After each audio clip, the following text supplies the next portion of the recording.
हरियाणा विधानसभा के अध्यक्ष ज्ञानचंद गुप्ता जी हमारे साथ मौजूद हैं। जिस प्रकार से एक नेता जो 2 बार विधायक रहे हैं, उनकी गिरफ्तारी यहाँ से पुलिस ने की है।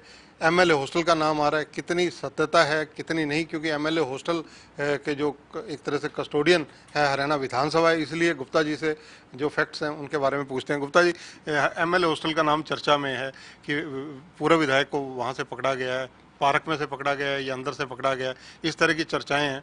आपके पास क्या जानकारी है? देखिए धरनी जी, मैं एक बात आपको स्पष्ट कर दूं कि जब से कोरोना के कारण लॉकडाउन हुआ है, उसी दिन से हमारा जो एमएलए हॉस्टल है पूरी तरह से बंद है। पूरी तरह से हमने सील किया हुआ है और वहाँ पर किसी भी विधायक को या पूर्व विधायक को या किसी और आम आदमी को ठहरने की इजाज़त नहीं है। इसलिए ये जो कहना है कि एमएलए हॉस्टल, हाँ, एमएलए हॉस्टल के बाहर पार्क के अंदर तो कोई भी व्यक्ति कहीं से भी आ सकता है।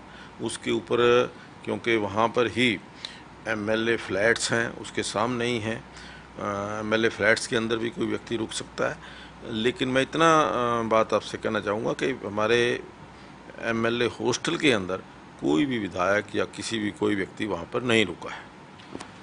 गुप्ता जी, पहले भी जो एक कांग्रेस के स्वर्गीय विधायक हैं श्री कृष्ण हुड्डा, उनका एक रिश्तेदार इसी तरह के मामलों में पकड़ा गया था। नशीले पदार्थों को बेचने के आरोप उस पर लगे थे।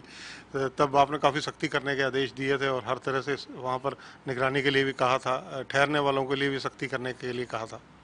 बिल्कुल, देखिए उस दिन के बाद हमने उस बात का संज्ञान लेते हुए पूरी तरह से जो हमारा एमएलए हॉस्टल है, हॉस्टल के अंदर हर प्रकार से चौकसी, हर प्रकार से वहाँ सुरक्षा की दृष्टि से और कोई भी बैड एलिमेंट वहाँ पर ना रुके, और जो भी व्यक्ति वहाँ पर रुके अपना आई कार्ड, अपना जो भी उसकी आइडेंटिटी है वो शो करने के बाद ही वहाँ रुक सकता है।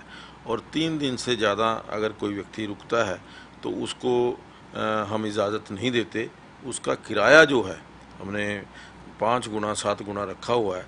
तो इस दृष्टि से वहाँ अब एमएलए हॉस्टल के अंदर इस प्रकार की व्यवस्था है कि कोई भी आदमी बिना चेक किए या बिना सुरक्षा के वहाँ से जा नहीं सकता। एमएलए हॉस्टल के अंदर जो है कोई एमएलए का जानकार, मतलब चाहे दूर का रिश्तेदार हो, क्या ऐसे लोगों को रुकने के लिए व्यवस्था जब भी खुलेगा तब रहेगी या नहीं रहेगी? देखिए, वो हमारे जो संविधान के अंदर प्रोविज़न है, जो हमारे उस एक्ट के अंदर है, उसके मुताबिक किराया ज़्यादा दे करके अगर विधायक का किराया लगता है 200 रुपये, तो जो कोई दूसरा या तीसरा व्यक्ति रुकता है उसका किराया 700 रुपये दे करके वो वहाँ पर रुक सकता है। पर वो मैक्सिमम 3 दिन के लिए रुक सकता है। उसके पश्चात हमारे जो संविधान के मुताबिक हम इजाज़त नहीं देते। गुप्ता जी, जिस प्रकार से अब लॉकडाउन 4 की तरफ हम बढ़ रहे हैं, लॉकडाउन 4 के तहत गतिविधियां भी बढ़ेंगी, विधायकों का आना जाना यहाँ चंडीगढ़ में भी ज़्यादा होता जा रहा है, कुछ मंत्री भी पहुँचने लगे हैं। तो इस तरह से अगर देखा जाए तो क्या जो एमएलए हॉस्टल है इसको निकट भविष्य में खोला जा सकता है, ओपन किया जा सकता है? नहीं, देखिए ये डिमांड के ऊपर है और किस प्रकार से विधायक को रुकना चाहता है यहाँ पर, क्योंकि विधायकों के लिए जो हॉस्टल बना है उसके अंदर व्यवस्था करना हमारा दायित्व है। अगर कहीं से डिमांड आएगी या हमारे विधायक को रुकना चाहेंगे तो हम निश्चित तौर पर उनका प्रबंध करेंगे। गुप्ता जी, जिस प्रकार से लोकसभा का सेशन भी अब जो निर्धारित होने जा रहा है, आगे मानसून सत्र हरियाणा का भी संभावित हो सकता है।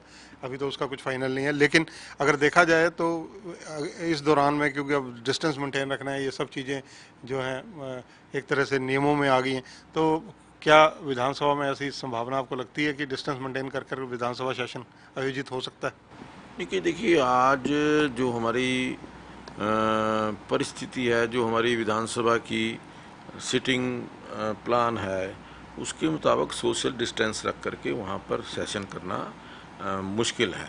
तो इसलिए हमें अब इसके बारे में अभी हम सोच ही नहीं रहे हैं कि इस प्रकार का कोई सेशन हम बुला सकते हैं। तो ये हैं हरियाणा विधानसभा के अध्यक्ष ज्ञानचंद गुप्ता जी। गुप्ता जी स्पष्ट रूप से कह रहे हैं कि एमएलए हॉस्टल कम्प्लीटली बंद है, उसके अंदर ना तो कैंटीन चल रही है और ना ही किसी को रुकने की अभी अनुमति दी जा रही है, इसलिए वहाँ से किसी का पकड़े जाने का सवाल ही पैदा नहीं होता। पार्क सार्वजनिक है, वहाँ कौन आता है कौन जाता है इस चीज़ की जानकारी जो है कहना सहज नहीं हो सकता। कैमरामैन सुनील के साथ चंद्रशेखर धरनी, पंजाब केसरी टीवी, चंडीगढ़।